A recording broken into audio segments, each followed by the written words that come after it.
ଶୋଇବା ସମୟରେ ମୁଣ୍ଡ କେଉଁ ଦିଗକୁ ରଖିବା ଶୁଭ ହୋଇଥାଏ ଏବଂ କେଉଁ ଦିଗରେ ଅଶୁଭ ହୋଇଥାଏ। ନମସ୍କାର ବନ୍ଧୁଗଣ, ଆମ ଚ୍ୟାନେଲ RNP ଷ୍ଟୋରି ଡାଏରୀକୁ ଆପଣମାନଙ୍କୁ ସ୍ୱାଗତ। ବନ୍ଧୁଗଣ, ଶୋଇବା ଆମ ଦୈନିକ ଜୀବନରେ ଜରୁରୀ ଅଂଶ ହୋଇଥାଏ। ଆମ ଶରୀରକୁ ଆରାମ ଦେବା ପାଇଁ ଏବଂ ଆମ ଶରୀରକୁ ସୁସ୍ଥ ରଖିବା ପାଇଁ, ଆମ ମସ୍ତିଷ୍କକୁ ଶାନ୍ତ ରଖିବା ପାଇଁ ଶୋଇବା ବହୁତ ଜରୁରୀ ହୋଇଥାଏ। ଯେମିତି ସୁଷମ ଖାଦ୍ୟ ଆମ ଶରୀର ପାଇଁ ଗୁରୁତ୍ୱପୂର୍ଣ୍ଣ ହୋଇଥାଏ, ସେମିତି ଶୋଇବା ଭଲ ସ୍ୱାସ୍ଥ୍ୟ ପାଇଁ ମଧ୍ୟ ଜରୁରୀ ହୋଇଥାଏ। ଯଦି ଆମ ନିଦ ପୁରା ହୁଏ ନାହିଁ, ତେବେ ଏହା ଆମ ଶରୀର, ମସ୍ତିଷ୍କ ଏବଂ ହୃଦୟ ଉପରେ ଖରାପ ପ୍ରଭାବ ପକାଇଥାଏ, ଯେଉଁଥିପାଇଁ ଆମ ସ୍ୱାସ୍ଥ୍ୟ ବିଗିଡ଼ିଯାଏ ଏବଂ ନାନାଦି ପ୍ରକାର ରୋଗ ସୃଷ୍ଟି ହୋଇଥାଏ। ତେଣୁ ଶୋଇବା ସମ୍ବନ୍ଧୀୟ ଭୁଲ ଆମକୁ ବହୁତ ବଡ଼ କ୍ଷତି ପହଞ୍ଚାଇପାରେ। ଆମ ପୁରାଣ ଶାସ୍ତ୍ରରେ ସମସ୍ତ ଜରୁରୀ କାମ କରିବା ପାଇଁ କିଛି ଖାସ୍ ନିୟମ ରହିଛି। ଏହାକୁ ପାଳନ କରିବା ଦ୍ୱାରା ଉତ୍ତମ ସ୍ୱାସ୍ଥ୍ୟ ସହିତ ଘରେ ସୁଖ, ଶାନ୍ତି ଓ ସମୃଦ୍ଧି ଆସିଥାଏ। ବାସ୍ତୁଶାସ୍ତ୍ରରେ କୁହାଯାଇଛି କି ଶୋଇବାର ଠିକ୍ ନିୟମ କ'ଣ ହୋଇଥାଏ ଏବଂ ଶୋଇବା ସମୟରେ କେଉଁ ଦିଗରେ ମୁଣ୍ଡ ରଖି ଶୋଇବା ଦରକାର, ଯାହାଦ୍ୱାରା ମା ଲକ୍ଷ୍ମୀ ପ୍ରସନ୍ନ ହୋଇଥାନ୍ତି, ଆମ ଶରୀର ସୁସ୍ଥ ରହିଥାଏ। ଏଥିପାଇଁ ଆସନ୍ତୁ ଜାଣିବା ବାସ୍ତୁଶାସ୍ତ୍ର ଅନୁସାରେ କେଉଁ ଦିଗରେ ମୁଣ୍ଡ ରଖି ଶୋଇଲେ ଶୁଭ ହୋଇଥାଏ ଏବଂ କେଉଁ ଦିଗରେ ମୁଣ୍ଡ ରଖି ଶୋଇବା ଅଶୁଭ ହୋଇଥାଏ। ବନ୍ଧୁଗଣ, ଭିଡ଼ିଓ ଆରମ୍ଭ କରିବା ପୂର୍ବରୁ ମୁଁ ଆପଣମାନଙ୍କୁ ଅନୁରୋଧ କରୁଛି କି ଯଦି ଆପଣ ଆମ ଚ୍ୟାନେଲକୁ ଏପର୍ଯ୍ୟନ୍ତ ସବସ୍କ୍ରାଇବ୍ କରିନାହାନ୍ତି, ତେବେ ଆମ ଚ୍ୟାନେଲକୁ ସବସ୍କ୍ରାଇବ୍ କରି ପାଖରେ ଆସୁଥିବା ଘଣ୍ଟି ଚିହ୍ନକୁ ଦବାଇ ଦିଅନ୍ତୁ, ଯାହାଦ୍ୱାରା ଆମର ସବୁ ନୂଆ ଭିଡ଼ିଓର ନୋଟିଫିକେସନ୍ ଆପଣଙ୍କ ପାଖରେ ପହଞ୍ଚି ପାରିବ। ଭିଡ଼ିଓ ଶେଷ ହେବା ପର୍ଯ୍ୟନ୍ତ ଦେଖନ୍ତୁ ଏବଂ ଭଲ ଲାଗିଲେ ଗୋଟେ ଲାଇକ୍ କରିବା ସହିତ ସାଙ୍ଗସାଥୀମାନଙ୍କୁ ସେୟାର କରିଦିଅନ୍ତୁ। ବନ୍ଧୁଗଣ, ବାସ୍ତୁଶାସ୍ତ୍ର ଅନୁସାରେ ଉତ୍ତର ଦିଗରେ ମୁଣ୍ଡ ଏବଂ ଦକ୍ଷିଣ ଦିଗରେ ଗୋଡ଼ ରଖି ଶୋଇବା ଉଚିତ ନୁହେଁ, କାହିଁକି ନା ଉତ୍ତର ଦିଗରେ ଶୋଇବାକୁ ମୃତ୍ୟୁର ଦିଗ ବୋଲି ମାନାଯାଏ, କିନ୍ତୁ ଏହି ଦିଗ ଅନ୍ୟ କାମ ପାଇଁ ଶୁଭ ଏବଂ ଭଲ ହୋଇଥାଏ, ଯେମିତିକି ପଢ଼ିବା, ଲେଖିବା ଏବଂ ଅଭ୍ୟାସ କରିବା। ଏସବୁ ଉତ୍ତର ଦିଗ ପାଇଁ ଭଲ ହୋଇଥାଏ, କିନ୍ତୁ ଏହି ଦିଗକୁ ମୁଣ୍ଡ ରଖି ଶୋଇବାକୁ ଅଶୁଭ ମନାଯାଇଥାଏ।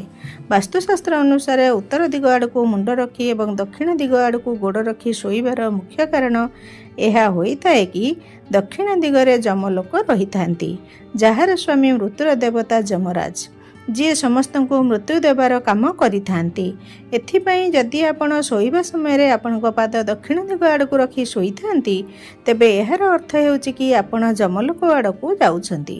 ତେଣୁ ହିନ୍ଦୁ ଧର୍ମରେ ଯେତେବେଳେ କୌଣସି ବ୍ୟକ୍ତି ନିଜ ସାଂସାରିକ ଯାତ୍ରା ପୁରା କରି ମୃତ୍ୟୁପ୍ରାପ୍ତ କରିଥାଏ, ସେତେବେଳେ ସେହି ମୃତ ବ୍ୟକ୍ତିର ଶରୀରର ଗୋଡ଼ ଦକ୍ଷିଣ ଦିଗ ଆଡ଼କୁ ରଖାଯାଏ ଏବଂ ମୁଣ୍ଡ ଉତ୍ତର ଦିଗ ଆଡ଼କୁ ରଖାଯାଏ। ତାହେଲେ ତାର ଆତ୍ମା ତାର ଇଚ୍ଛାରେ ଯମଲୋକ ଆଡ଼କୁ ସହଜରେ ଯାଇପାରିବ, କାହିଁକି ନା ଶାସ୍ତ୍ର ଅନୁସାରେ ଦକ୍ଷିଣ ଦିଗକୁ ଯମର ଦିଗ ବୋଲି କୁହାଯାଏ। ଏହି କାରଣରୁ ଦକ୍ଷିଣ ଦିଗ ଆଡ଼କୁ ଗୋଡ଼ ରଖି ଶୋଇବା ଅଶୁଭ ମାନାଯାଏ। ବୈଜ୍ଞାନିକ ଦୃଷ୍ଟିକୋଣରୁ ମଧ୍ୟ ଉତ୍ତର ଦିଗକୁ ମୁଣ୍ଡ ରଖି ଓ ଦକ୍ଷିଣ ଦିଗକୁ ଗୋଡ଼ ରଖି ଶୋଇବା ଉଚିତ ନୁହେଁ, କାହିଁକି ନା ବିଜ୍ଞାନ ଅନୁସାରେ ଉତ୍ତର ଦିଗ ଏବଂ ଦକ୍ଷିଣ ଦିଗରେ ଚୁମ୍ବକୀୟ କ୍ଷେତ୍ର ଅଛି, ଯାହା ଆମ ଶରୀରରେ ରକ୍ତ ସଞ୍ଚାଳନ ଉପରେ ଖରାପ ପ୍ରଭାବ ପଡ଼ିଥାଏ। ତେଣୁ ଉତ୍ତର ଦିଗ ଆଡ଼କୁ ମୁଣ୍ଡ ରଖି ଶୋଇବା ନିଷେଧ କରାଯାଇଛି। ଯଦି ଏହି ଦିଗରେ ସବୁବେଳେ ମୁଣ୍ଡ ରଖି ଶୁଅନ୍ତି, ତେବେ କେତେ ପ୍ରକାର ରୋଗ, ଯେମିତିକି ସ୍ତ୍ରୀମାନେ ଗର୍ଭଧାରଣ କରି ନ ପାରିବା, ରକ୍ତଚାପ ଏବଂ କେତେ ପ୍ରକାରର ମାନସିକ ରୋଗ ଆଦି ହେବାର ସମ୍ଭାବନା ରହିଥାଏ ଏବଂ ଆୟୁଷ ହାନି ହୋଇଥାଏ। ଏହି ଦିଗରେ ମୁଣ୍ଡ ରଖି ଶୋଇଲେ ଖରାପ ସ୍ୱପ୍ନ ଆସିଥାଏ, ମନ ଅଶାନ୍ତ ରହେ ଏବଂ ନିଦ ମଧ୍ୟ ଆସିନଥାଏ, ଯାହାକି ଆମର କାମ କରିବାର କ୍ଷମତା ମଧ୍ୟ ପ୍ରଭାବିତ ହୋଇଥାଏ।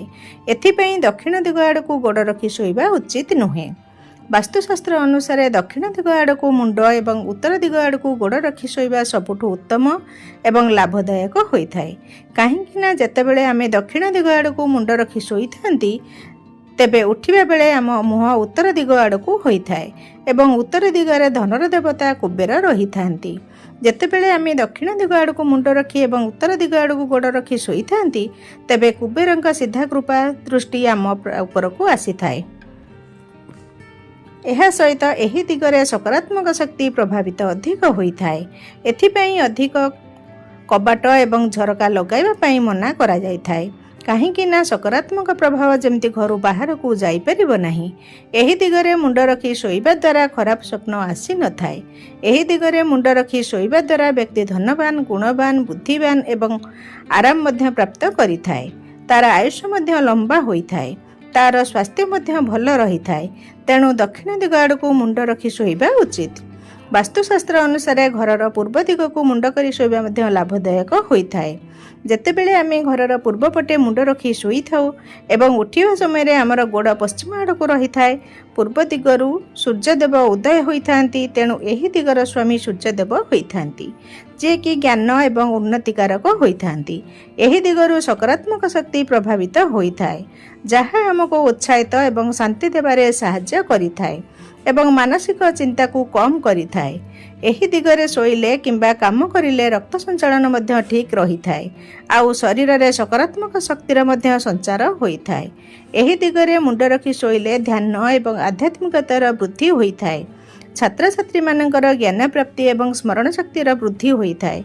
एथिपई पूर्व दिगरे मुंड रखी शोइबा मध्य लाभदायक होइथाए। जदि आमे पूर्व पट को गोड़ एवं पश्चिम दिग को मुंड रखी शोइबा तेबे एमिति सूर्य देवतांकर अपमान होइथाए। जेमिति कि आम घर को कौनसी अतिथि आसिले एवं आमे ताकू स्वागत करिबा बदଳରେ तांको आड़ को ओलटा मुह करी छिड़ा होई जिबा हेले सेही अतिथि मानकर अपमान होइथाए। सेही परि जेतेबेले आमे पूर्व दिग आड़ को गोड़ रखी एवं पश्चिम दिग आड़ को मुंड रखी शोइथांती, आमे सूर्यଙ୍କ आड़ को ओलटा मुह करी शोइथांती। एथिरे मध्य सूर्य देवतांका अपमान होइथाए। एहा व्यतीत जो काम पूर्व दिग आड़ को मुह करी करा जाए ताहा शुभ होइथाए एवं धनर वृद्धि होइथाए। बंधुगण, जदि एही भिडियोटी आपण मानकु भल लागुची तेबे गोटे लाइक करबा सहित सांगसाथी मानकु शेयर करि दियंतु।